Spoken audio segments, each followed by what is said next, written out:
Book 4, Chapter 8, The 12. The deliberate and concerted opposition of the religious leaders in Galilee, and the council they convened to discuss the best method to destroy him, led Jesus to a decision which was a landmark in the gospel history. There were undoubtedly other good reasons why Jesus selected 12 men from among his many disciples to become apostles. The very term suggests one of them. An apostle is one sent. On at least 2 occasions, the Master sent forth these men to undertake a work which was growing out of all proportion to the power of one to fulfill. The longer journeys which he contemplated as the sphere of his activity extended made it imperative that some selection should be made.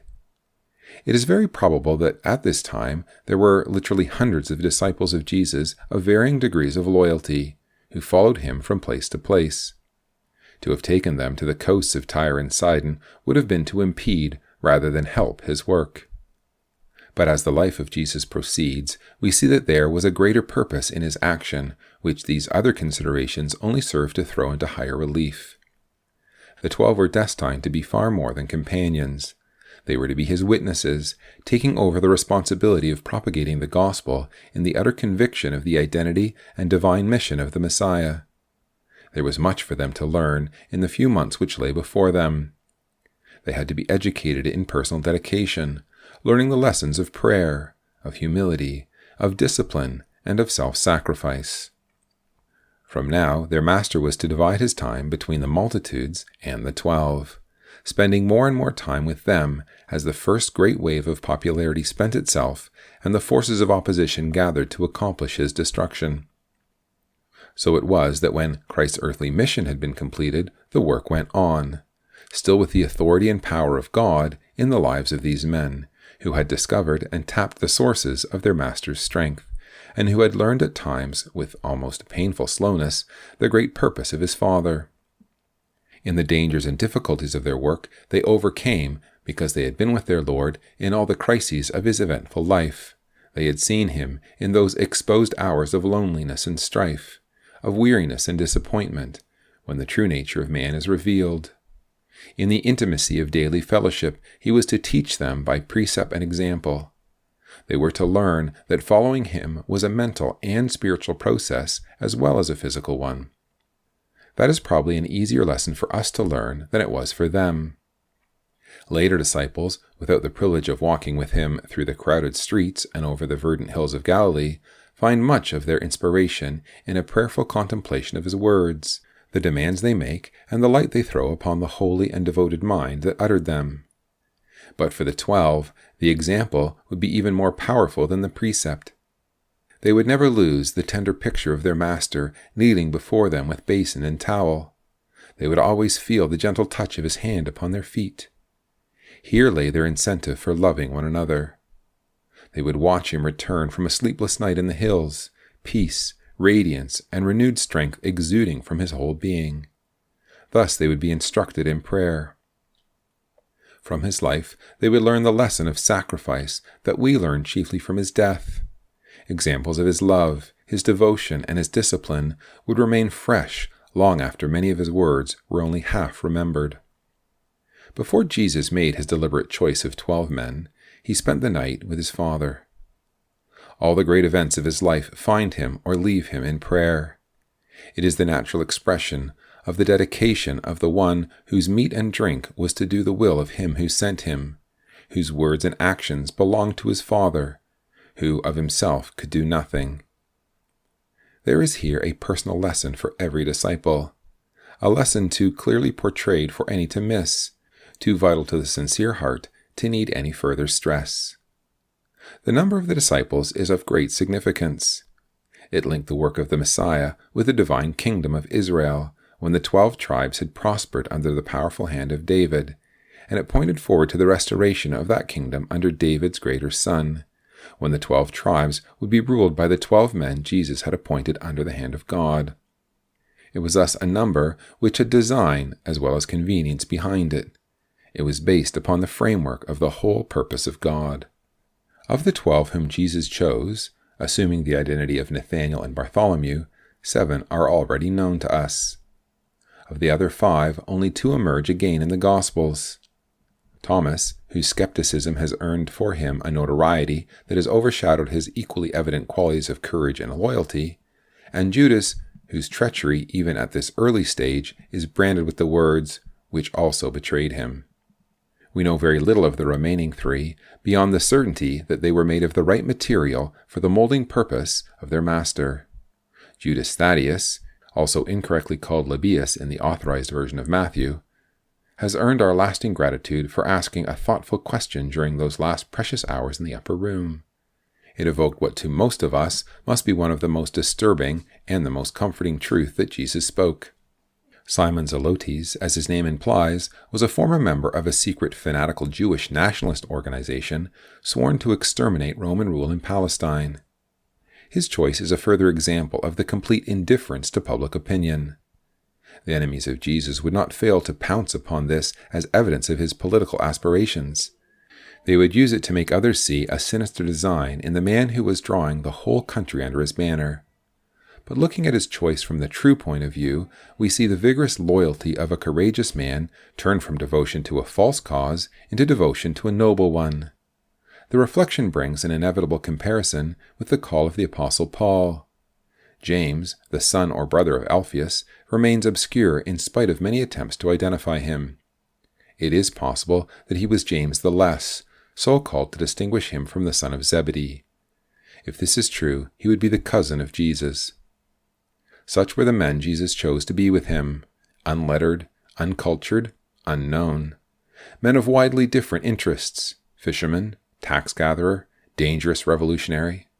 It is illuminating to see Simon, the fanatical hater of Rome, and Matthew, the Roman hireling, finding fellowship in common devotion to Jesus. Doubtless there would be occasions in the absence of their master during their early association when natural animosities would be aroused in their worldly discussions. But that would be inevitable in the formative process to which they were being subjected. Gradually, their former loyalties and ambitions would die away before their common hope, and side by side they went forward, bringing to men the good news of the kingdom, which would usher in blessings infinitely greater than could ever be achieved by the might of Rome, and would surpass in glory and extent the palmiest days of Israel's history. It is difficult to see how Jesus could have chosen from any other than the poor and insignificant class in Galilee. Those whom he called were representative of those to whom he had come. It was the poor who heard him gladly and followed him whithersoever he went. The priestly and aristocratic classes had rejected him and proclaimed their unbelief. Their wisdom reared up as a barrier between them and discipleship. It was altogether fitting that the great physician should choose as his students men who had recognized their need of him and had complete confidence in his healing touch. Men who had in effect echoed the words of their spokesman, "Depart from me, for I am a sinful man, O Lord." They were simple truly, but it was the humble simplicity which is the beginning of true wisdom, and Jesus rejoiced in them because they were able to receive the message of heaven which was hidden from the wise and prudent. The simple, rugged faith of these men made the cultured approaches of some of the leaders seem like unworthy patronage. Their minds may have been uninformed in many things, but their hearts were warm, and so their love deepened their knowledge, and wisdom grew apace. Not indeed the knowledge of the temple courts, but the understanding of the things of the kingdom and the qualities which the Eternal Father desires in each of his children. They were not taught in the cloistered edifice of man's construction, but in the amphitheater of God's creative work. They did not draw their lessons from the laboriously prepared casuistry of men, but from the one who, coming to reveal the mind of the Almighty, extracted from his handiwork truths of eternal significance. There is great comfort for us in our contemplation of this choice which Jesus made. It clearly illustrates the divine revelation that the wisdom of this world is foolishness with God, that he has chosen the weak things of the world to bring to naught the things that are strong. The qualifications for discipleship remain even in this age of universal knowledge. Indeed, it is probably true that there has never been a time when concentrated learning for its own sake can do so much to impede the childlike faith and the receptive heart, which is the threshold every disciple must cross. It is still the poor of this world, rich in faith, whom God has chosen to be the heirs of the kingdom. Jesus continued his ministry from from this point with a new and vital object added to his work. He had the constant companionship of those 12 who through much weakness and many falterings were able to abide with him on the arduous path to Jerusalem and beyond.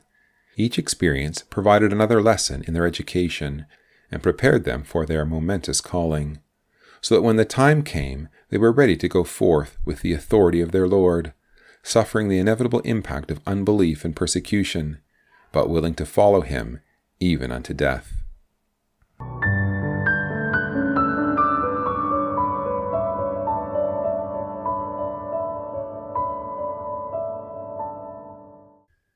Book 4, Chapter 9, The Beatitudes. Having made his prayerful choice of the men who were destined to be rulers in the kingdom which he had come to manifest, Jesus took an early opportunity of instructing them in the principles of that kingdom. He led the 12 to the foothills which look back over the gleaming lake of Galilee, and upon the villages which fringed its western shore. Reaching a large plateau among the heights, he sat down in their midst and taught them. It was not long before they were joined by the multitudes which had become such a familiar sight wherever he went. The discourse which followed, familiar to us as the Sermon on the Mount, is recorded most fully by Matthew. The greatest intellects of each generation have contributed their meditations upon its teaching, but no man has ever plumbed its depths or ascended its heights. They are words which form the basis of all righteousness. They constitute the rock upon which all Christian endeavor is built. Jesus had come to demonstrate in his life the attributes of his Father. He had come to lift the faces of the sons of men towards the fountain of light and life, to call upon them to abandon their selfish groveling in the darkness of human ambition, and willingly follow him in the cool, clear air of the Spirit, ever progressing towards the perfection embodied in the exhortation which is the climax of the discourse. Be ye therefore perfect, even as your Father which is in heaven is perfect. The teaching and precepts of Jesus, expressed in the clear symmetry of the Sermon on the Mount, are not abstract ideals, as beautiful as mountain peaks and as remote, to be preserved and worshipped in devotional hours and ignored in the hurly-burly of daily living. They form a working philosophy of life, which is the only road a disciple can tread. A steep and difficult road truly, but one which Jesus himself was treading. Nor did he demand that his disciples should tread it alone. He reached out his hand and led them towards its summit. Jesus was teaching the 12 and the multitude of disciples who should follow them how to live on his high level. The whole discourse forms a portrait of the teacher himself. In it he reveals the secret of his life. Showing his disciples the way, he describes the fountain from which all his own actions sprang, disclosing a heart dedicated to his Father's will. It is as important as it is interesting to consider the general structure of the discourse. Broadly, it falls into 3 divisions. The first, which takes us to the 20th verse of the 5th chapter, illustrates with the words, ye are and ye have, the basic character of the child of God. By far the largest section, continuing to the 14th verse of the 7th chapter, deals with the outward manifestation of that basic character in the vicissitudes of life. Actions which are the inevitable outcome of the spiritual condition, and do not have their motives, as the Pharisees, to be seen of men. It is here that the 12 are repeatedly reminded of the distinction between the justice of the Mosaic law, which required obedience to the letter, and the love of the law Christ was giving them, which demanded a responsive obedience to the Spirit of grace. Finally, there follows a warning against the stumbling blocks and bypaths on the road to perfection, and a graphic parable which conveys far too vividly for complacency the fundamental importance of man's attitude to his precepts. From this broad analysis, it can be readily seen that the Beatitudes are the seed from which all other aspects burst into radiant expression. The secret of the law of Christ does not lie in the disciple loving his enemies or in turning the other cheek. That is the natural expression of the blessed condition to which he calls them in his opening words. The man who is poor in spirit will not seek the mote in his brother's eye. He that truly mourns will not be guilty of the disfiguring deceptions of the fasting Pharisee. One who is pure in heart will have made those painful sacrifices which have deprived him of offending hands and feet and eyes. He who hungers and thirsts after righteousness will not be over-anxious to get his share of the lesser blessings of this life. As the general sermon submits to analysis, so it is possible to appreciate the symmetry of the Beatitudes themselves. The first great need of the spiritual man is poverty of spirit. From that we are able to advance along clearly defined paths towards perfection. We see the death and then the burial of self-righteousness. The blessings of meekness takes its place. Meekness prepares the heart for the flowing in of spiritual life by a hunger and thirst after righteousness. Consciousness of divine gifts gives birth to a profound sense of gratitude for mercies received, a gratitude which can be only satisfied by a responsive mercy to our fellows. Purity increases with the exclusion of all that is foreign to a true reception of spiritual experience. With the singleness of desire and purpose, conflicts of loyalty cease, struggles of the flesh diminish, and the blessedness of peace fills the disciple's heart. Righteousness has ever been at enmity with evil. The more advanced our spiritual life, the more bitter will be the assaults of the powers of darkness, and the more comfort will be found in the final beatitude, "Blessed are they which are persecuted for righteousness' sake." But these fundamental truths, which sum up all that Jesus had to say about discipleship, demand more than a cursory reference. To understand them and attempt to apply them is to be numbered among those who forsook all and followed him. The word blessed, which runs through the Beatitudes, stands not for a passing joy, but for a continuing condition of the heart. Blessed are indicates an inner experience, something not controlled by circumstance or regulated by environment, a state of heart, not of life. If the listening 12, or the multitudes of listeners that have followed them, can attain this blessedness which, by God's grace, is the reward of a diligent endeavor to keep these commandments, then all the circumstances, difficulties, and temptations of life will be met and controlled by this condition of a heart which beats in harmony with the heart of Jesus. The first stage in discipline is poverty of spirit, a deliberate renunciation of many things which the flesh finds attractive. Immediately the way of Jesus struck away from the way of men. He taught that self-sacrifice, not self-culture, is the true vocation of those who would follow him. The disciples were shown at the outset that they had to make a choice even more important than the decision to leave all and follow him. It was impossible for them to travel upon two roads leading in opposite directions. Jesus showed them that they could not begin to accept the gifts of God until they were prepared to give up the prizes the world had to offer. The spirit that fights for its rights, that demands adequate rewards for natural endowments, may indicate worldly wisdom, but that wisdom is foolishness with God. He also showed them that the end of poverty of spirit is not poverty, it is riches. They would commence a journey which leads them high above the thoughts and ways of men to the mind of the Creator. Theirs is the kingdom of heaven. When the work of their Master rises to its consummation at his return to the earth, it will be those who have willingly broken their lives and renounced their spirit to serve him who will be the children of the kingdom. In that day, those who have sacrificed the dubious pleasures of a godless world, manifesting a longing, never-satisfied desire to enjoy the fellowship and accept the responsibilities that Jesus offers, will receive the unspeakable gift of immortality, and will shine like stars in the kingdom of his Father. Spiritual mourning is the natural outcome of the renounced spirit. When his own temporal ambitions and wants are resolved, the thoughts and activities of the disciple can turn to the need of others. He is able to share their burdens and enter into their sorrows, losing concern for himself, not so much deliberately as inevitably. He begins to manifest love for others. Jesus himself had done just that. In the wilderness of Judea, he had resolved his own problem.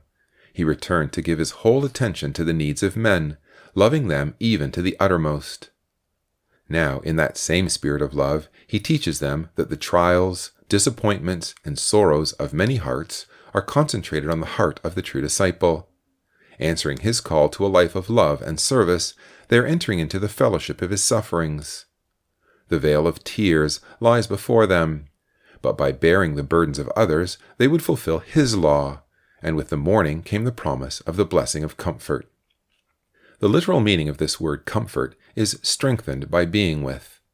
This godly sorrow was to bring to his disciples a companionship more precious than his physical presence, a deep spiritual union from which they would draw strength from his strength. Thus they would receive a measure of peace and joy far exceeding the measure of their grief. Meekness is not weakness, when it is the quality born from the two previous beatitudes. The spirit of renunciation and the spirit of loving service combine to produce the man who is meek. It is a state which emerges from a breaking and softening process. To the world, it sounds effeminate and tasteless, but upon the lips of Jesus, the eager disciples realized that it was a quality to be found only in the bravest and strongest characters. It is not the natural meekness, suggestive of tameness, which belongs to the placid, easygoing, amiable man. It is the hard-earned reward of a purging, spiritual experience which has demanded a high degree of courage and self-control. The blessing of meekness is inheritance. Blessed are the meek, for they shall inherit the earth. It could not be claimed, in the light of the apostles' subsequent experience, that this blessing was offered to them as a present possession. The earth was under the temporary domination of the proud and the arrogant. Already they had had evidence of the temper of those who occupied the highest places of the earth, evidence that would accumulate until their master hung on the cross. But that would not always be. Although for a season they would suffer under the injustice and cruelty of men, their inheritance remained. An heir is one who was not of age, but who was coming into his possession at some future time. Thus Jesus was sowing in the disciples' mind the seed of a truth, which he was later to develop in many wonderful ways. By a strange paradox, by forsaking the world, they were to inherit the earth. This beatitude is a paraphrase of the 37th Psalm, which gives the picture of evil now prospering and the wicked flourishing as a green bay tree. The godly man is exhorted not to fret over their power, nor be envious of their prosperity. Though he suffer adversity at their hands, he must continually delight in the Lord and commit his ways unto him. The day will come when the evildoers shall be cut off, and the meek shall inherit the earth, and shall delight themselves in the abundance of peace. Although the final reward of the meek will wait upon the return to the earth of their Lord, the disciples would have lost the spirit of their master's words had they ignored the present spiritual compensations that they would enjoy as they strove to follow him. In the very process of their struggles, they would experience a peace passing understanding, a fellowship and a deep sense of communion, which would be for them, and can be for us, an earnest of the eternal inheritance that awaits those who are true sons of God.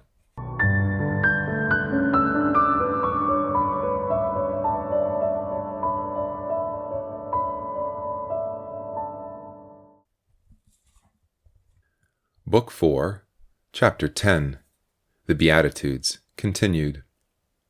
Finding life by letting it go is an emptying process. It empties the disciples of the ingredients that produce the satisfactions of the carnal mind. But a life cannot remain empty. Something is needed to take the place of those things that have been sacrificed. Blessed, said Jesus to the men who were determined to follow him, blessed are they which do hunger and thirst after righteousness. A man who is satisfied with the world is not a hungry man. Being full, he has no interest in spiritual food. He cannot enjoy the rich fruits of the Spirit because his capacity for enjoyment is limited by his chosen environment. Spiritual hunger, no less than natural hunger, is a craving which must be satisfied or we perish. It should not be necessary to be led into the darkened stillness of a death chamber to realize that all hearts are empty unless God fills them. Nor should we wait for the disillusioned confession of a broken heart to bring home to us the truth that all desires fail, except they crave after God. Appetite is quickened by the attractiveness of food. To the listening disciples on the Mount, the righteousness to which God called them was not the legal righteousness of tradition. They could see that every day on the street corners it was not even the abstract righteousness of the law. It was embodied in the one who sat in their midst. The hunger and thirst of their renounced spirit was to find its satisfaction in Christ. As their life with him grew into an abiding fellowship, so the pangs of hunger died, and their thirst was quenched. They experienced a partial fulfillment of his promise that they should be filled. It was impossible for them to tap such sources without powerful results. They had not all the same capacity, but, with one exception, they were all filled. Truly, there were fleshly interruptions from time to time, but these only emphasized the distance they had traveled, and threw into clearer relief the goal towards which they moved. Appetite for righteousness cries out to be softened by mercy. The 12 were in little danger of losing sight of this while Jesus was with them, his hand constantly raised in blessing and restoration. But this many-sided picture of the mature disciple was not for that time alone, nor for those ears alone. The days were coming when he would be taken from them, and they would continue the greatest task ever committed to frail men. In turn, they would be followed by generations of disciples, each striving after the perfection which their Lord was describing in simple, trenchant words among the hills of Galilee. Without the constant lesson of Christ's example, there is a very real possibility of the heart hardening under a passion for righteousness. Rigorous self-discipline can lead to a disturbingly harsh attitude towards the failings of others. There are few things more unlovely than the righteousness of the Pharisees of each generation.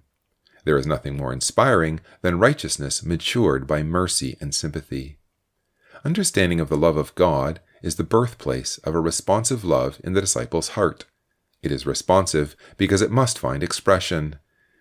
It can no more be confined to its birthplace than the delicate loveliness of a rose can be confined within its bud. It has to burst out into fragrance and beauty, bringing charm to all those who come within its influence. Such was the life of Jesus.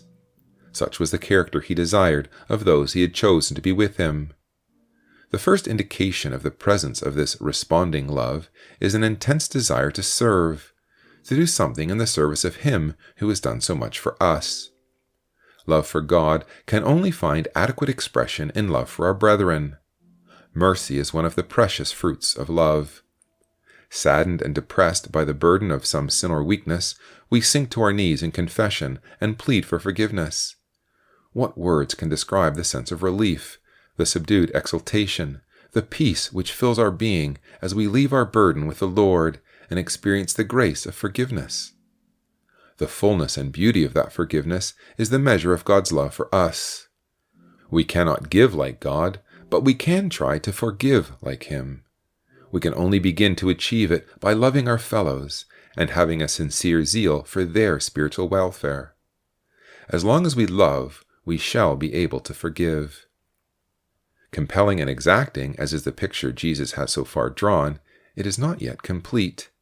He turned his disciples' attention now from the circumference to the center. Blessed are the pure in heart, for they shall see God. Unless their heart was pure, their life could not be, however much their actions seemed to suggest that it was. The natural heart, untouched by God's grace, is deceitful above all things and desperately wicked. That is a truth of which everyone has had personal experience. How is it possible to transform naturally wicked and deceitful hearts to the purity demanded by Christ and blessed with the vision of God? A large part of the answer lies in the steps of renunciation, of penitence and intercession, of meekness, of spiritual longing, and of mercy that have already been taken. To have proceeded so far makes this goal nearer, and the desire for it greater. We may hope for success as we concentrate all our powers and affections on him who is absolutely and eternally pure. Purity of heart is more than the spiritual counterpart of the seventh commandment. It is not the exclusion of one form of grossness, but of all. The origin of the word is unmixed. Gold is only pure when there are no alloys left. The heart cannot be pure if its own private interests are mixed with its loyalty to God. The full beauty of the reward of purity in the vision of God is reserved for the day of glory. But blessed is he who even in the day of weakness so surrenders his heart to his refining discipline that for 1 or 2 moments in a lifetime he has felt something near to it. Moments of highest aspiration when all thoughts of self have gone and he is conscious only of the presence and power of the Father. To Jesus, this must have been an abiding possession. To his disciples, it can only be a rare and passing moment of sublime devotion, but it holds within it the promise of eternity. Jesus showed his disciples that the effectiveness of their work for him would be based upon the effectiveness of his work in them. As peacemakers, they would be disciples who had traveled some distance along the road that led to the fullness of their stature in the Lord. A true peacemaker is far more than a composer of quarrels. The mediation between two individuals or factions striving against each other is a small part of a work of deeper significance. There is nothing negative about it. It is a glorious creative work. It is a peace-making. We cannot make peace by avoiding actions or adopting a peace-at-any-price policy. Like every virtue, peace has its counterfeits, and an attitude which will allow vice to go unchecked and unintended wounds to fester is a shameful disguise. The peacemaker is not the man who betrays the selfish geniality of a comfortable Christian. Before the disciple can go forth as a peacemaker into the striving world, his own restless spirit must be quieted by the presence of God, and his own inward strifes must be stilled by the peace which is the precious gift of his Master. When that is attained, he will carry with him the blessings of peace. His presence will shed a fragrance and impart strength into the lives of all those with whom he comes in contact. Such men and women shall be called the children of God. The 12 living with him amid the sunlit hills and shining lake realized what he meant as he unfolded his precept in gracious words and deeds. They saw one who will one day speak peace to the nations, bringing peace into the hearts of simple people as he revealed to them a Father of infinite love and compassion. He makes peacemakers of his disciples by giving them his peace.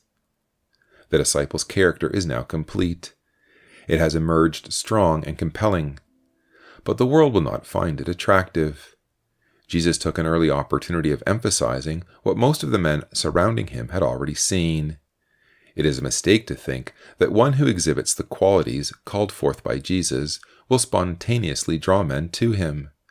They will live to see how grave an error that can be as they watch the net closing around their Lord, and later, when taking up his work, they feel the full impact of men's hatred and cruelty.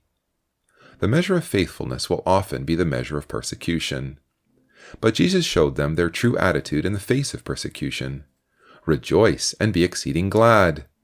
The reason for their joy would be that they were enduring for his sake. How much easier it would be for that reason. What a difference it would make, and what an incentive it would give. In the days to come, many of them were to go to prison and to death. The brave light that shone in their eyes, the courageous smile that hid their agony, would reflect the vision of the one who was now in their midst, but who would then be but a precious memory. They would die in the triumphant knowledge that they were suffering for his sake, and knowing this, they would be content. Persecution strengthens character, saves from selfishness, develops trust in God. Remembering their Master, it was not so difficult for them to forget the injustice in the privilege. So the true disciple of every age sits at the feet of his Lord and learns the manner of man he would have him become. His progress becomes a triumph, not of words, but of works.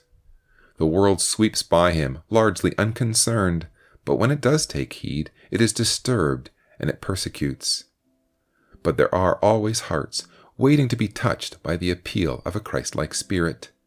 So the great work goes on. More powerful than the perplexities of life and the subtleties of the flesh, the disciple hears the voice of his Savior. Lo, I am with you alway, even unto the end of the world.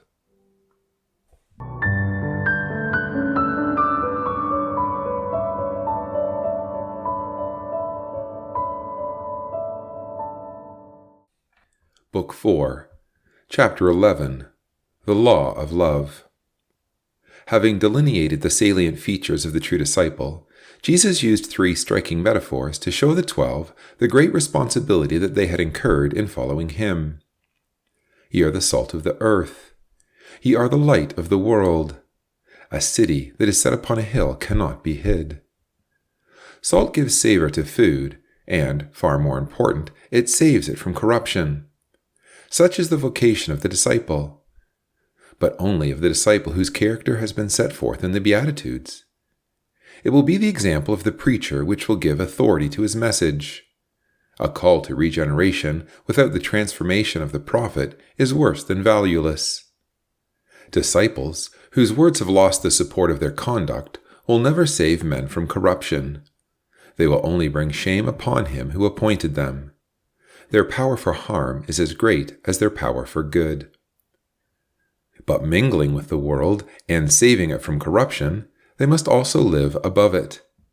They are as lamps shining on high, spreading radiance far and wide. As a lamp illuminates the blackness, so they must seek out the dark environment where the gospel of love can be preached and the works of compassion undertaken. In the midst of evil, men must feel the contrast of their goodness. The emphasis in these metaphors remains where it has been in the Beatitudes, not on what the disciples do, but on what they are. Salt that is good inevitably exerts a wholesome and saving influence. Light which is not obscured cannot do anything but illuminate the darkness. So disciples who show the qualities Jesus has described cannot fail to be worthy of him that sent them. A city that is set on a hill cannot be hid. It may be welcome as a haven of rest by the weary traveler. It may be avoided as a den of vice. But it cannot be hid. A man who claims discipleship cannot be ignored. His profession has elevated him, and he stands exposed to the public gaze for good or ill.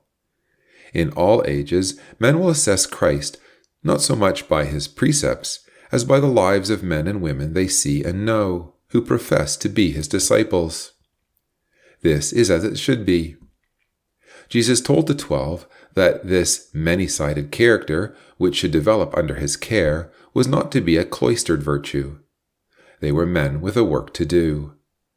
That work was the salvation of men and the glory of God. It would only be accomplished when they let their light shine, that men, seeing their good works, would glorify their Father. With these metaphors, the course of the great discourse turned into the practical issue of how the disciples could translate the qualities Jesus demanded of them into terms of everyday living. The moral and spiritual standard of life was set out in the law. The 12, and perhaps even more particularly the multitudes who surrounded them, thought, not without some excuse, that Jesus spoke with an authority which set aside the law. His attitude to the observance of the Sabbath and the rituals of fasting and purifying gave them some ground for doubt. But Jesus now reassured them in the clearest terms. "Think not that I am come to destroy the law and the prophets. I am not come to destroy, but to fulfill." He went on to establish for all time the necessity for obedience, even to the smallest detail of the law of God. Failure to realize this will be reflected not in the expulsion of the disciple from the kingdom, but in his position there. Yet there was a far greater mistake than failing to keep the law, and that lay in misinterpreting the very nature of righteousness. The scribes and the Pharisees were guilty of that, even whilst they meticulously obeyed its injunctions. This would exclude them from the kingdom. The righteousness of the scribes and Pharisees was the exact opposite of the character that emerged from the Beatitudes. It was a righteousness which was concerned solely with outward observance, completely disregarding the condition of the heart. The goodness Jesus portrayed was the response to the love of God, which transformed heart and mind. From this condition, good works flowed as an inevitable result. With specific illustrations, Jesus then showed his hearers the manner in which he came to fulfill the law. It was not in the sense that the Pharisees kept it by formal observance for their own glorification, but by discerning the spirit of the commandment and tracing it back from the circumference to the center. The law said, "Thou shalt not kill." But murder is the last stage of a long process which begins with anger, envy, and hatred in the heart. It was there that Jesus attacked it. "But I say unto you, that whoever is angry with his brother without a cause will be in danger of the judgment." It is easier to attack and defeat the germ of murder in the heart than to allow it to mature there until it bursts into violent words and at last festers into ugly intentions. Thus Jesus attacked the source, while the law only protected men from the final outrage. The law condemned adultery, but adultery begins with a lascivious look. There it can be easily defeated in a short, sharp battle. Any thought can be dismissed by a determined "not wanted." Jesus teaches us to win our warfare at that stage. It will be done by the one who displays the qualities of heart which he has described in the Beatitudes. No sacrifice is too great to ensure purity of heart and mind in the powerful antagonism of the lust of the flesh. Rather than approach the dangerous waters where the law demands its penalty, it is better to pluck out the right eye or cut off the right hand. But these sacrifices will only be necessary where the first spark of passion is not immediately extinguished. Jesus went on to speak of divorce. His words here are only a part of his teaching on the subject to be considered later. He gave a further illustration of his fulfillment of the law, the question of oaths. The Jews held that their word was only binding when it was confirmed by an oath. Such an attitude served only to weaken men's sense of truth and stimulate irreverence. Once more, Jesus did not contradict the law, but he went beyond it. As in divorce, so here, the Mosaic law made a concession to human weakness. A man swore an oath to impress upon himself and others the solemnity of his undertaking. But to the disciple, revealing the qualities Jesus had described, it was not necessary. Yea and nay were completely binding. There are no gradations of truth, no compromises, no subtleties. Nothing that will weaken the foundations of trust and confidence and lower the estimate of truth must be tolerated. Truth and reverence are the two things which become suspect by the emphasis imposed by an oath. They are the very things upon which discipleship is based. Jesus came into the world to bear witness to the truth of his Father's word. His disciples' calling is based upon that truth and the fear of God, which is the beginning of true wisdom. Finally, Jesus comes to the most powerful, the most practical, and the most difficult and exacting illustration of the deeper fulfillment of the Mosaic law. It concerned disciples' attitude to those who wrong them. No better illustration of the contrast between the law of Christ and the law of the world can be found than in this teaching of Jesus that the responsibility for reconciliation rests upon the one who is wronged rather than upon the offender. There would be occasions when they would be confronted by men who physically assaulted them, who sought to deprive them of their goods, who abused their authority by making unjust compulsions. The law said that retribution should be exacted based upon the nature of the offense. Such a system of justice has found its place in greater or less degree in every civilized country. It has undoubtedly made a substantial contribution to moral and social standards wherever it has been enforced. But this was not enough for the disciple of Jesus. His Father was not moved by considerations of justice when he sent his Son into the world. God so loved the world that he gave his only begotten Son. The sacrifice that the Son was to make in a few short months bore no relation to justice. As his hour approached, he was to confide to these men, "Greater love hath no man than this, that a man lay down his life for his friends." The supreme gesture of the Father and the Son was revealed in the love that they manifested. Thus, as an inevitable condition, the true vocation of the disciple of Jesus was to be revealed in the love which they manifested in their relations with men. Every day would bring them opportunities of doing this. They would be exposed to the malice of men. Because of their allegiance, they would be persecuted for righteousness' sake. They were to prove their discipleship not by refraining from retaliation, not by demanding retribution, however just, but by showing the same spirit as their heavenly Father and his beloved Son. This did not mean that if a man struck them on the cheek, they were meekly to resign themselves to their fate. Indeed, they were to accept the challenge and fight back. But the fight was to be transferred to the higher battlefield of love. They were to turn the other cheek, to give the cloak also, to walk the second mile. That is action, but it is the action of love, in which the disciple wrests the initiative from the offender and fights him with weapons he cannot understand or resist. Jesus had already shown the 12, and he was to show them most clearly of all in his death, that it is only in this way that right triumphs over evil. Wrong has no answer to the assault of love. Justice may check it by fear, but love conquers it. A wrongdoer understands retaliation. He is prepared to accept the penalties which justice demands.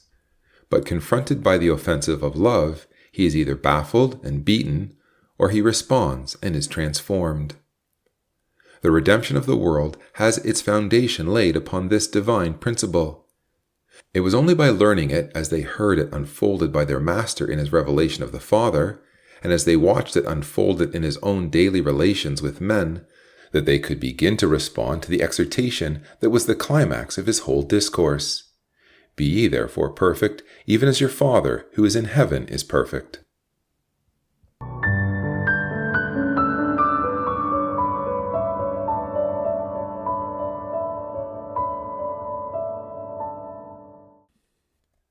Book 4, Chapter 12. The Law of Love, Continued. The disciples were continually surrounded by those who regarded themselves, or were regarded, as the true patterns of religious life. Jesus had told them that unless their righteousness exceeded that of these Pharisees, there could be no place for them in the kingdom of heaven. Now he proceeds to enlarge on that. He contrasts true and false worship in its three phases, in relation to man, God, and self. He begins by removing the veneer from the religious exercises of the Pharisees and exposing their real motive. Take heed that you do not your righteousness before men to be seen of them. Theirs was a religious life born and sustained in self-interest. It gives alms, praise, and fasts, not as spontaneous expressions of devotion to God, but because they are the price it is necessary to pay for the good opinion of men. They pay the price. They receive the reward. The transaction is over. How different are the spiritual devotions of the true child of God. Jesus was revealing to them the great love of God towards them, a love that could only be satisfied by a responsive love expressed in worship and adoration to Him, in good works to men, and in careful discipline of self. Such was God's claim upon them, and such was the only true motive for the performance of religious duties. Sincerity could therefore be the only test by which these devotions could be judged. There was a great need for the giving of alms. The act may be expanded to represent all the material benefits which they could offer to their fellows. But because of the source from which the action springs, the left hand will not know what the right hand gives. The gift will not be made openly to be seen of men, nor will it be done self-consciously to be seen of himself. The admiration of men and the satisfaction of self are twin dangers which will only be avoided if service is a humble response to the Father's love. There could have been no display of hypocrisy more revolting to Jesus than the sight of the Pharisees standing in the prominent places of the city in ostentatious piety at the times of prayer. They loved to be seen of men. They had their reward. The true place of prayer was in secret, when the door was shut, and the soul was alone with God. Already Jesus had taught his disciples by his example rather than by precept. It would be impossible for them to remain unaware for long of his relationship with his Father. They saw an awareness of God and a dependence upon him, which had not been seen since the days of David. They saw an even fuller interpreter of the heart cry of the psalmist, "As the hart panteth after the water brooks, so panteth my soul after thee, O God. My soul thirsteth for God, for the living God." They had seen Jesus return to them from his sleepless nights on the distant hills, his step firm, his face aglow, a new glad light in his eyes, eager to face the arduous tasks of another day. No precept could impress them more than an example like that. But he told them that such lonely communion was to be the nature of their prayer. He gave them a pattern which disciples ever since have treasured as the Lord's Prayer. It obeyed the injunctions of its author in its simplicity. It focused attention first upon God and his purpose, and then turned to the suppliant's needs, limiting its requests for temporal things to immediate necessities, concentrating more upon the needs of the heart, forgiveness, and the breadth of spirit to forgive, an appeal for deliverance from temptation, and a final ascription of eternal power and glory to God. The prayer has been called the alphabet of prayer. According to our needs and circumstances, each of its sentences can be enlarged and developed.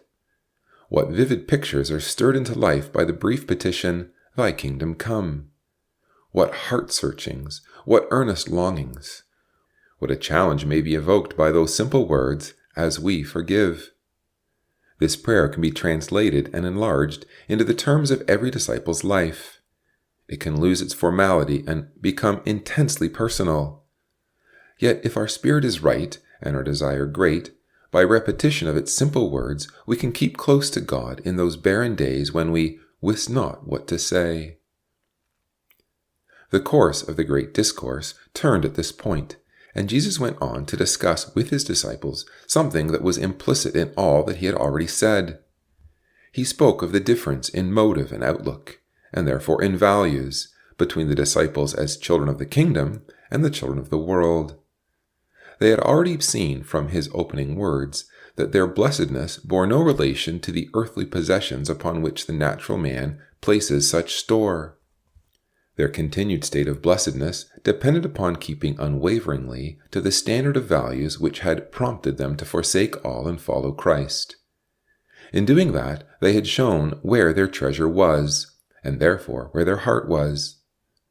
The ungodly piety of the hypocrites had its reward.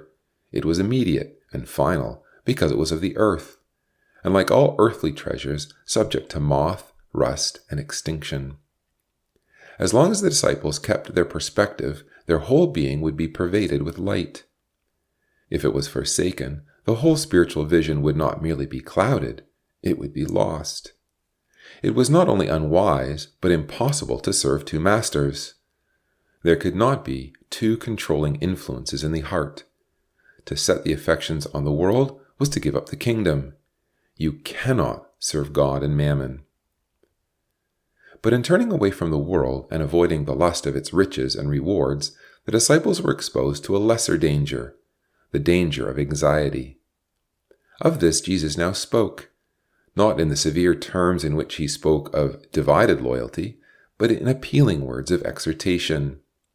He reminded them that they will not be destitute because they are not spending their lives seeking means of sustenance and comfort. The loving Father, who had already provided them with a body with all its wonderful faculties, a life instinct with great possibilities, was both able and willing to maintain it. They had only to look about them to see not only God's creative power, but also his protective care. The birds banking and wheeling in the bright sunlight above their heads, the unconscious beauty of the anemones nestling among the grasses at their feet, were joyous witness of the provident care of their Creator. How much greater would be the love and provision he would extend to the highest work of his hands, especially those whose lives were dedicated to him, and whose one great object was to give him pleasure. There was every incentive for trust and none for doubt. The great object of the disciples' vocation remained. Unmoved by the false glitter of the world's rewards, unhampered by anxieties concerning their daily needs, they were to lay up treasure in heaven, to serve God alone, and to seek first his kingdom and his righteousness. Sufficient unto the day is the evil thereof. But there is evil in every day which no disciple can avoid, and each must fight. How is he to fight it? In language of great severity, Jesus told his disciples that it is a battle that begins with themselves. It is tragically easy for us to see the evils all around us. We find little difficulty in discovering the faults of others. Jesus warns the disciples that the faculties that are so acute in perceiving another's weakness must first be used unsparingly upon themselves. There can be no more powerful discouragement to the tendency to pass judgment than the realization that, with what judgment ye judge, ye shall be judged, and with what measure ye meet, it shall be measured to you again. Even deep devotion and dedication to God has its own subtle temptations. Jesus warns his disciples against censoriousness by drawing the vivid picture of a man all but blinded by an obstruction in his eye, absorbed in the task of removing the veriest splinter from his brother's eye. It was an illustration which would probably provoke a smile, but one which they would never forget. It is a timely reminder to disciples of each successive generation of one of the most insidious and prevalent dangers. It is also an exhortation to reserve their condemnation for themselves and their love for their brethren. But whilst Jesus gave his disciples this graphic warning against seeking out and judging evil in others, he also showed them the error of going to the opposite extreme and ignoring the existence of evil altogether. Give not that which is holy unto the dogs, neither cast ye your pearls before swine, lest they trample them under their feet, and turn again and rend you. The disciple has to pursue the true course which lies between the evil of judging and the evil of squandering his blessings. It is possible to expose the holy things of God to desecration. Whilst his great work, like that of his master, is to preach the gospel by word and example, it is possible to do this work not only unprofitably, but injuriously. The secrets of God's grace and the confession of deep spiritual experiences can be recklessly divulged, bringing shame upon the word and needless persecution upon the unwise disciple. A wise man's heart discerneth both time and judgment, and to decide when to speak and when to forbear must be one of the many responsibilities which are the accompaniment of divine privilege. The immature disciple may well have felt despondent about such exacting requirements and subtle pitfalls. Their Lord brings them fresh courage with his renewed assurance of divine help and guidance. Ask, and it shall be given you. Seek, and ye shall find. Knock, and it shall be opened unto you. There is a sense of progressive intimacy in this threefold encouragement and promise. Jesus reintroduces the subject of prayer, but not now as a religious duty exercised with a sincerity that contrasts with the hypocrisy of the Pharisees, but as a power in the life of the disciple which will enable him to make true decisions, avoid the many evils which beset him, and keep his feet on the path of love and service, which will lead him at last to the kingdom of God. Accepting this privilege, which will keep their hearts right with their Maker, Jesus showed that it would enable them to keep their hearts right with their neighbor also. Therefore, all things whatsoever ye would that men should do to you, do ye even so to them, for this is the law and the prophets. It was the complete vindication of his teaching that he had not come to destroy, but to fulfill. His words are the positive attitude of love, which he demanded of himself and required of his disciples. On this high note, the Master completed his description of the principles of the kingdom he had come to proclaim. He had shown the 12 the blessings which were associated with it, both in this life and also in that which is to come. He had not hesitated to set forth the price it demanded of them in self-control, self-humbling, and self-sacrifice. For this very reason, the great mass of humanity would find it unattractive and prefer selfish pleasures and temporary rewards. Only the few would tread the narrow path of life. But they were among those few, and to them his invitation went forth, an invitation as stirring and challenging as the "Follow me" which had preceded it. Enter ye in at the strait gate.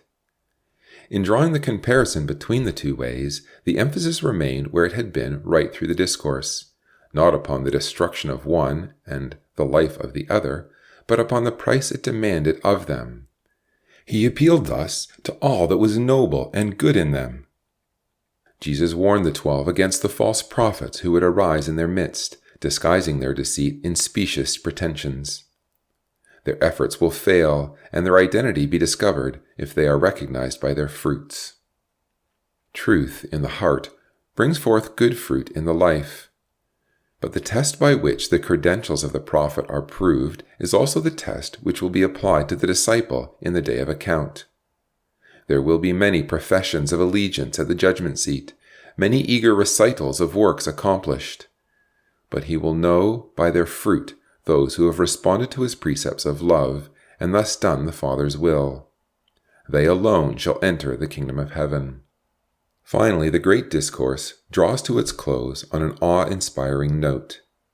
There will be a junction even on the narrow road. It is one thing to hear, understand, and assent to the will of God as set forth in the revelation of his Son.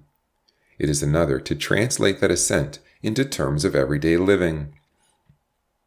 The man who hears and obeys has hard work before him. He digs deep into solid rock. With painful slowness and many setbacks, the building is erected on the foundation. But it stands firm against assaults from without and strains from within. The man who hears but obeys not ignores the first essential of building. He does not bother about the foundations. He builds upon loose sand. However beautiful and imposing the structure may look, it shudders and falls under the impact of the first storm. This impressive parable, with which Jesus brings to a close his charter of the kingdom of God, is a solemn challenge to every disciple of every age. We are so familiar with this great Sermon on the Mount. We have known and loved its passages from childhood. Our very intimacy with it demands an answer which will determine our position in the day when the lawgiver and the mediator assumes the role of judge. Are we doers of the word?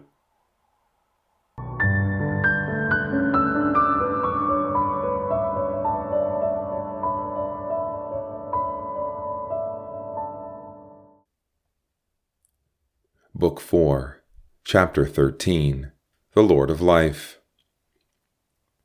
Jesus returned from the mountain and entered Capernaum surrounded by apostles, whose minds must have been much occupied by the things they had heard.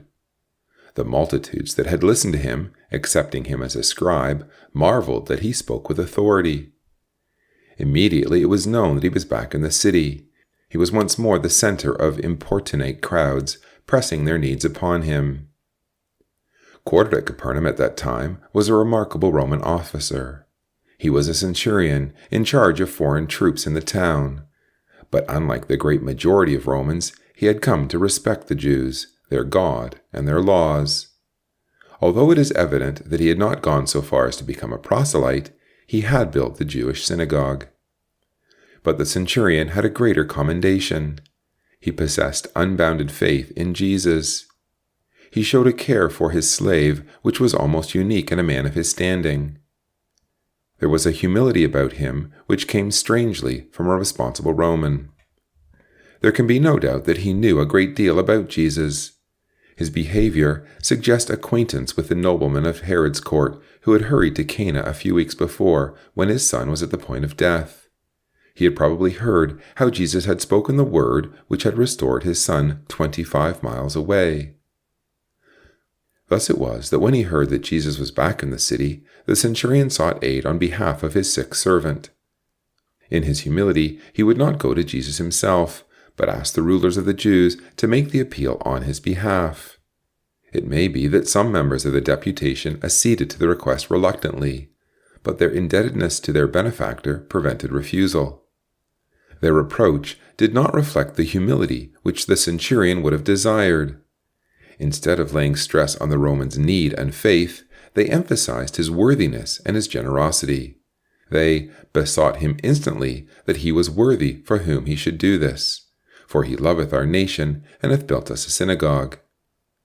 But Jesus recognized the faith and the humility behind the request, as he recognized the quality of a centurion who would concern himself so deeply over the health of a slave. He went with them towards the Roman's residence. Before the company could arrive, the centurion once more intervened. He sent out his friends to Jesus with the message that it was not fit that Jesus should defile himself by entering his home, nor did he consider himself worthy to come out and speak with him. He expressed his belief that all that would be necessary for the healing of his servant could be accomplished by a word. He went on to give the grounds for his faith, interpreting the power of Jesus in terms of his authority as a soldier. He believed Jesus, under the authority of God, could command sickness by a word, just as he himself could command his servants in the name of Caesar. There are only 2 instances in the Gospel where it is recorded that Jesus marveled. He marveled at the unbelief of his fellow townspeople at Nazareth. He marveled at the belief of this Roman soldier.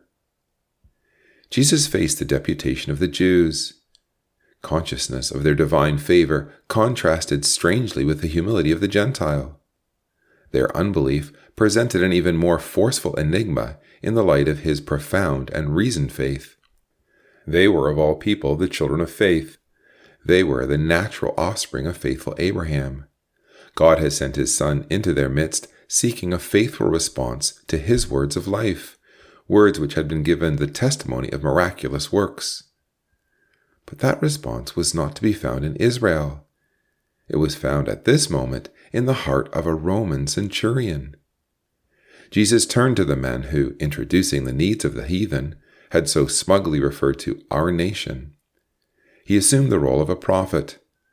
I say unto you that many shall come from the east and west, and shall sit down with Abraham, Isaac, and Jacob in the kingdom of heaven. But the children of the kingdom shall be cast out into outer darkness. There shall be weeping and gnashing of teeth. These words were the confirmation of the promise of God to Abraham and of the testimony of the prophets. Yet there can be no doubt that the rulers of the synagogue could have received no ruder shock to their cherished beliefs than they did outside the centurion's house that day. They had unwittingly set the scene for a demonstration which was a complete inversion of a hitherto unquestioned picture. They had a very clear conception of their favored position, not only now, but in the end of the world. That they should forfeit their ancient and natural prerogative was unthinkable. That they should be cast into outer darkness in anger and sorrow, whilst heathens from all over the earth enjoyed the privileges they had lost, was altogether beyond their comprehension. But that Jesus had present and undeniable evidence of a faith that put their unbelief to shame, they could not deny. His pronouncement would do nothing to heal the breach that had already appeared in his relations with them. Although they had no answer now, it would not be long before they showed their hand. Meanwhile, the word of power had gone forth. The centurion's servant had been restored according to his faith. In spite of superficial appearances in Matthew's account, it is conclusive that the soldier had no personal contact with Jesus. With that wonderful reverence for human personality which shines forth in so many of his contacts, the Lord respected the man's sincere humility, showing him by his absence how truly he had understood his heavenly mission. He paid silent tribute to his robust faith. These were busy days in Capernaum. Jesus had little time to do anything but attend to the ceaseless needs of the multitudes. So great was his concentration upon his ministry, and so much did he neglect himself, that several of his friends sought forcibly to restrain him, fearing him to become completely exhausted. When Mark says, "For they said, he is beside himself," his words do not mean as much as they imply. They suggest an acute apprehension that his mind and body would be unable to stand much more strain. Their concern was a tribute to their regard for him, but it also showed a lack of understanding of the dynamic and all-pervading purpose of their Lord, and of the unfailing source from which his strength was renewed. Shortly after the healing of the centurion's servant, Jesus left Capernaum to begin another circuit of the surrounding towns and villages. Accompanied by the 12 and followed by many people, he went southwestwards over the Galilean hills towards the plain of Esdraelon. It was springtime. The fresh green of the awakening countryside would bring happiness and a sense of well-being to many of the people as they followed. The disciples, too, would probably feel a new sense of eagerness as they left the familiar streets of their own city to begin their first campaign as the 12, whom the Master had chosen to be his apostles. It would be evening before they had covered the 25 miles which brought them within sight of the town of Nain. It soon became apparent that there was no little stir in the place. A crowd was streaming out of the city gate, and the echoes that came faintly up to them, lingering among the hills, proclaiming a time of mourning. A funeral procession was making its way towards the burial ground on the road to Endor. It was not long before the two multitudes met and mingled, the crowds who followed the Prince of Life, and those that accompanied the victim of death. It was a great and solemn moment when Jesus reached the bier and looked down at the dead face of the young man. An inevitable moment. He turned to behold the agonized features of the widowed mother, who, heedless of the interruption, continued her bitter wailing. Jesus would see far more than her present anguish. He would see the sad change from wife to widow in the humble home, her love for a son who took his father's place, her increasing dependency upon his industry and strength. He would know that nothing now remained but sorrow and poverty and loneliness.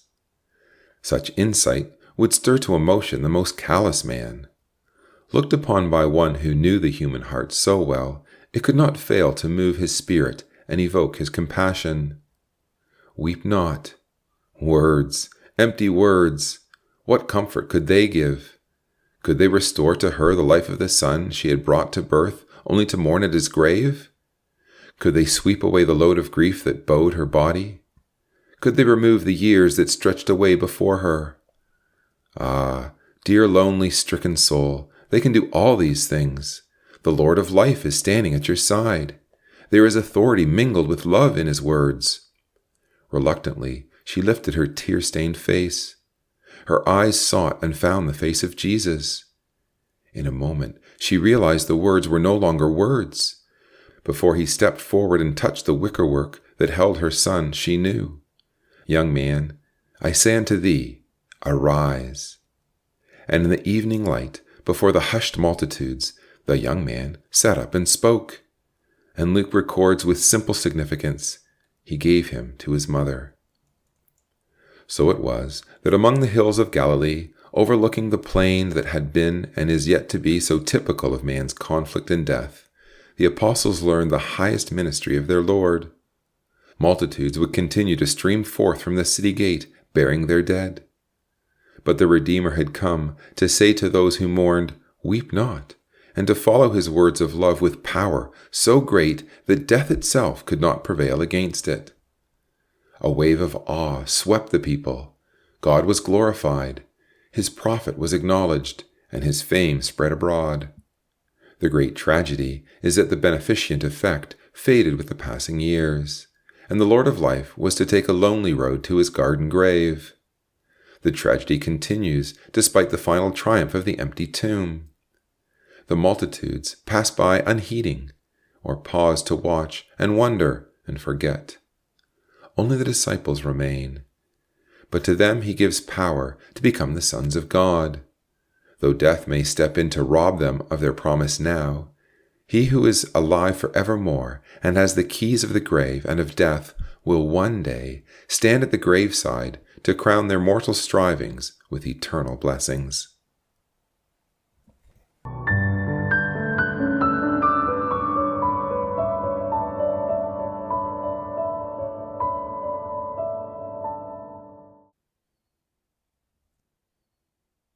Book 4, Chapter 14, A Message from Prison. It was whilst Jesus was preaching in the vicinity of Nain that John the Baptist, languishing in the fortress prison above the Dead Sea, sent 2 of his disciples to Jesus to ask the unexpected question, Art thou he who should come, or look we for another? Much has been said and written concerning what many consider to be an evidence of the Baptist's faltering faith. Allowances are made, mitigating circumstances are urged. The privations of prison life have been emphasized. It has been suggested that the reports that Jesus had been feasting with publicans and sinners and refusing to allow his disciples to fast, that created a germ of doubt which developed rapidly in the loneliness of the prison cell. It has been said that John's question did not betray more than a need for assurance in view of the failure of the Messiah to manifest his power in establishing the kingdom. But is there any evidence that John doubted at all? Certainly it would have been a reversal of all that we know of his character. The privations of prison can hardly be urged against a man who from his earliest days had known nothing but the hardships of the wilderness. The effects of loneliness cannot be deplored when they refer to the one who had spent his years of lonely meditation far from the haunts of men, waiting for the day when his active work would begin. Moreover, the reluctance of Herod Antipas to have him beheaded, and the facilities he was allowed for converse with his disciples, suggest that John may have had some relief from the solitary confinement to which he was committed. Whilst we may say that, knowing human nature, this was yet possible, we also have to face the fact that John's doubt would have been a betrayal of his divine calling. He had been given the Holy Spirit from his birth. His whole mission was guided by God's power. It was thus that he departed into the deserts. It was thus that he knew when the time had come for him to lift up his voice and call the multitudes to him. Above all, it was in this way, by his own acknowledgement, that he recognized Christ. By the power of the Holy Spirit, he knew that his work would only be successfully accomplished when his influence waned before the greater light of the Messiah whose path he had prepared. And does not this last consideration give us the clue to the real meaning of that journey which two of John's disciples undertook? John no longer needed or desired disciples. His work was finished. Any who clung to him in spite of his protestations were an embarrassment to him. Yet there were those who did cling. They remained faithful to him even after he had been carried away to the confinement of Machaerus. They had no intention of leaving him to join the disciples of Jesus. There is evidence that the Pharisees had seized the opportunity of antagonizing some of them against Jesus. Doubtless, John had finally persuaded most of his followers to leave him and go to Jesus. But some were stubborn to the end and would not be persuaded that Jesus was the Christ. Is it not possible that John, realizing the temper of these two men, decided to allow Jesus to convince them himself by his works? Alone they would never have gone to him, but armed with a commission, they went obediently enough. John, obeying the Lord's precept to be as wise as serpents and as harmless as doves, had probably sent them to examine the claims of Jesus and come within his influence, knowing that Jesus would understand his motive and convince them. And that Jesus responded is evident from Luke's account. And in that same hour he cured many of their infirmities and plagues and of evil spirits. And unto many that were blind he gave sight. Then Jesus sent the two back to John with a parting message meant not for the prisoner, but for them. And blessed is he whosoever shall not be offended in me. We can imagine two very thoughtful disciples making their long journey southeastwards. And when finally they arrived and recounted to John all that Jesus had done, can we not hear the voice of the austere prophet, still strong and resolute? Now will ye not believe him? If indeed he ever saw them again, for the end was at hand. But we may hope that they were among the many blind whom Jesus healed. Thus we may believe that the greatest prophet went to his death not saddened by doubts which could only detract from his greatness, but with a last faithful effort to fulfill his vocation of directing men to the Messiah. When the messengers had left, John turned to the multitudes and spoke about John. It is immediately evident that his words were not about one who was offended in him, but one who believed through persecution, imprisonment, and death. What went ye out into the wilderness for to see? A reed shaken in the wind? No, John had not been shaken by the wind of persecution. Did you expect to see a man clothed in soft raiment? He had every right to it. He could have lived delicately. No, they went out to see a prophet, but he was much more than a prophet. The function of the prophet was to announce God's purpose. John had been raised up to introduce God's Son. No greater work could have been assigned to a mortal man. No greater man had been born of women. But the work of the Son was to prepare the world for the kingdom of God. And great as John was, the humblest place in the kingdom would represent something greater than anything John could see or know in his mortal life. With wonderful humility, Jesus beckons John to his side as one like him, who through the ages that had passed was destined to come, and like him was to suffer rejection. The kingdom of heaven symbolized alike in the precursor, and the Messiah was to suffer violence. Both were to be taken by force. The publicans had responded to God's counsel by believing John's message and submitting to his baptism. The Pharisees and the lawyers, by refusing to accept the teaching and the baptism of the prophet, had rejected God. But in that very act, they had condemned themselves. Jesus turned upon them now. How shall I describe you? You are like willful, peevish children who have come out into the marketplace to play. When your friends prepare to dance, you refuse. And when they try to accommodate you by playing at funerals, you are just as sulky and stubborn. Your whole life professes to be a dedication to God. But when he sends you his ascetic wilderness prophet, you say, he hath a devil. And when the Son himself appears in humble fellowship with men, your verdict is, behold a man, gluttonous and a winebibber, a friend of publicans and sinners. The religious leaders had brought condemnation not only upon themselves, but also upon those they led. Out of sympathy with the prophets of God, satisfied only with themselves, They had tainted their generation with their conceits. But the somberness of the picture is not unrelieved. A study of God's ways teaches us always to look keenly upon the little point of light which glimmers in the darkness. At last, God's light will flood the world. Around him were the 12, men who knew the temper of the sea and the changing moods of the sky, but who lacked careful tuition in the gentle art of intrigue and the polemics of domination. To them the Saviour had not come in vain. Their comprehension of his words was delayed, like the gradual summer dawn creeping over the slopes of the lakeside hills. But he spoke a language they understood, and they responded. They had recognized the wisdom of God in the austerity of John, and they were growing to learn it in all its wonders in the companionship of the one who condescended to the table of publicans and sinners.